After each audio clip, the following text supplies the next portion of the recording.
Self enumeration എന്ന പ്രക്രിയയിലൂടെ നമ്മുടെ രാജ്യത്തെ 16ാമത് സെൻസസ് ഇന്ന് ആരംഭിക്കുകയാണ്. സെൻസസ് ഇപ്പോൾ ഒരു പ്രധാനപ്പെട്ട പ്രക്രിയയാണ്. മുൻകാലങ്ങളിൽ ഇല്ലാത്തതുപോലെ തുടർച്ചയായി രാഹുൽ ഗാന്ധി ആവശ്യപ്പെട്ട ജാതി സെൻസസിൽ ജാതി കൂടി ചേർത്ത് വെച്ചാണ് ഇപ്പോൾ സെൻസസ് പ്രക്രിയ നടക്കുന്നത്. ഈ സെൻസസ് പ്രക്രിയ നാളുകളിൽ ഒരുപാട് കാര്യങ്ങൾക്ക് ഏറ്റവും അനിവാര്യമായ ഒരു ഡേറ്റ ആയതിനാൽ ഈ സെൻസസ് പ്രക്രിയയിൽ വളരെ സീരിയസായി നിങ്ങൾ പങ്കെടുക്കേണ്ടത് ആവശ്യമാണ്. ഓരോ വ്യക്തിയും ഓരോ ആളും നാടുമൊക്കെ പൗരത്വവും അസ്തിത്വവുമൊക്കെ ചോദ്യം ചെയ്യപ്പെടുന്ന കാലത്ത് സെൻസസിനോട് മുഖം തിരിഞ്ഞു നിൽക്കലും എന്തെങ്കിലുമൊക്കെ പറഞ്ഞു കൊടുക്കലും അത് ശരിയായ രീതിയല്ല. അതുകൊണ്ട് സെൻസസിനെ ഏറ്റവും ഗൗരവമായി കാണേണ്ടതുണ്ട്. ഇന്ന് സെൻസസ് പ്രക്രിയ ആരംഭിക്കുന്നത് വീടുകളുടെ കണക്കെടുക്കലും പട്ടികപ്പെടുത്തലും എന്ന് പറയുന്ന പ്രക്രിയയിലൂടെയാണ്. ഈ പ്രക്രിയയിൽ ഡിജിറ്റൽ ഇന്ത്യ പദ്ധതി പ്രകാരം ആദ്യമായി ഡിജിറ്റൽ സംവിധാനം കൂടി ചേർത്ത് വെച്ചാണ് നമ്മുടെ സെൻസസ് നടക്കുന്നത്. മുൻകാലങ്ങളിലൊക്കെ അധ്യാപകർ വീടുകളിലെത്തി ഒരു ഫോമുമായി വന്ന് പൂരിപ്പിക്കുമ്പോൾ കോഴിയുടെയും താറാവിൻ്റെയും എണ്ണം നോക്കുമ്പോൾ എന്തെങ്കിലുമൊക്കെ പറഞ്ഞു കൊടുത്ത് ഗൗരവമല്ലാതെ മടക്കുന്ന പ്രക്രിയ ഈ സെൻസസിലെങ്കിലും ഉണ്ടാകാതിരിക്കാൻ ശ്രദ്ധിക്കേണ്ടതാണ്. കാരണം ഇതെല്ലാം അവനവൻ്റെ അസ്തിത്വവും അവനവൻ്റെ നാടിനോട് ചേർന്ന് നിൽക്കുന്ന നിൽപ്പും അടയാളപ്പെടുത്തുന്ന ഒരു പ്രക്രിയയാണ് എന്ന ബോധ്യം എല്ലാവർക്കും ഉണ്ടാകേണ്ടതുണ്ട്.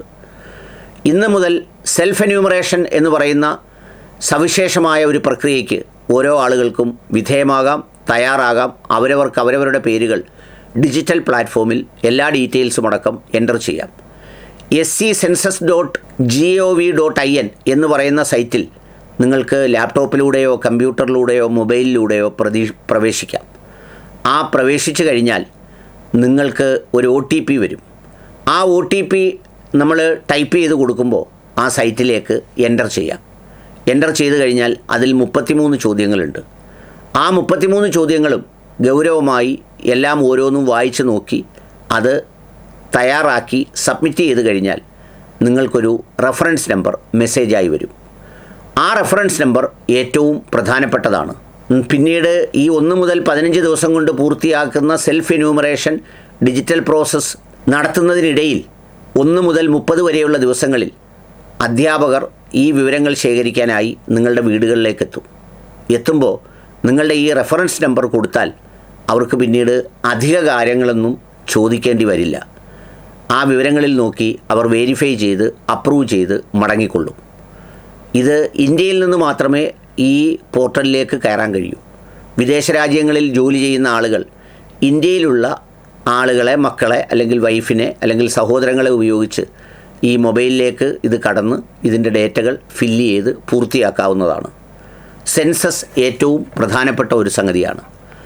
ഈ സെൻസസിൻ്റെ ചരിത്രം കൂടി അല്പം അറിഞ്ഞിരിക്കാം, പറയാം എന്ന് വിചാരിക്കുന്നു. ഇതിന് വലിയ പാരമ്പര്യമുണ്ട്.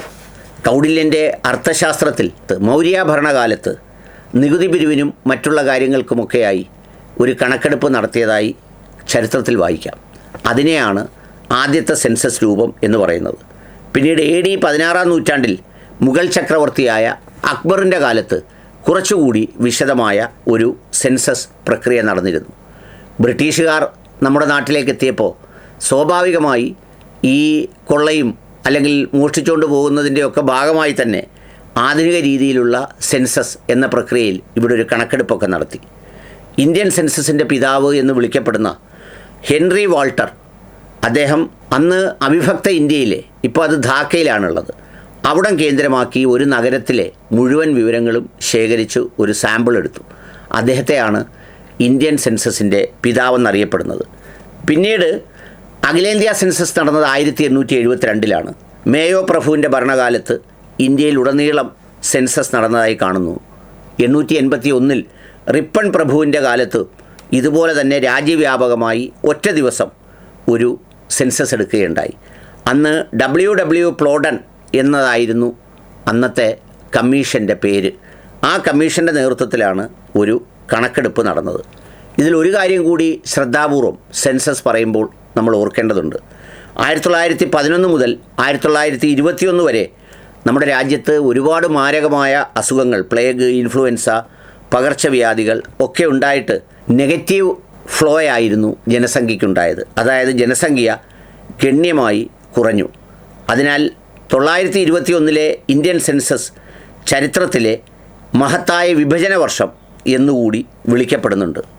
സ്വാതന്ത്ര്യാനന്തര കാലത്ത് 1948 നമ്മൾ സെൻസസ് ആക്ട് കൊണ്ടുവന്ന് പാർലമെൻറ്റിൽ പാസ്സാക്കി. എന്നിട്ട് registrar and census commissioner of India എന്ന് പറയുന്ന അതിന് ഉത്തരവാദിത്തപ്പെട്ട ഒരു തസ്തികയും സൃഷ്ടിച്ചു. 1951 ആദ്യത്തെ സെൻസസ് നടന്നു. പിന്നീട് 2011 നടക്കേണ്ടിയിരുന്നത്. അത് 15ാമത്തെ സെൻസസും സ്വാതന്ത്ര്യത്തിന് ശേഷമുള്ള 7ാമത്തെ സെൻസസുമായിരുന്നു 2011 നടന്നത്. എന്നാൽ 2011 ശേഷം 2021 സെൻസസ് നടപ്പിലാക്കാൻ എല്ലാ തയ്യാറെടുപ്പുകളും നടത്തിയെങ്കിലും കോവിഡ് അടക്കമുള്ള കാര്യങ്ങൾ വന്ന് അത് വൈകിപ്പോവുകയാണ് ഉണ്ടായത്. അതുകൊണ്ടാണ് 2021 നടക്കേണ്ട സെൻസസാണ് 5 വർഷങ്ങൾക്ക് ശേഷം 2026 നടത്തുന്നത്. ആ 2026 നടത്തുമ്പോൾ 2 കാര്യങ്ങൾ, ഒന്ന് സമ്പൂർണ്ണ ഡിജിറ്റൽ സെൻസസ് ആണെന്നുള്ള പ്രത്യേകതയും അതോടൊപ്പം തന്നെ ഇത് ജാതി കൂടി ചോദിച്ച് ഒരു ജാതി സെൻസസ് കൂടിയാണ് എന്നുള്ള തരത്തിലുമാണ് ഈ സെൻസസിനെ നോക്കിക്കാണേണ്ടത്. ഇത് രാജ്യത്ത് സംവരണം, ജനസംഖ്യാ വളർച്ച, അല്ലെങ്കിൽ അതുപോലെ തന്നെ ഷെയർ ഓഫ് പോപ്പുലേഷൻ ഒക്കെ അറിയേണ്ട വിവരങ്ങളുള്ളതിനാൽ ഇതിനെ വളരെ ഗൗരവത്തോടു കൂടി കാണണമെന്ന് വിനീതമായി അഭ്യർത്ഥിക്കുന്നു.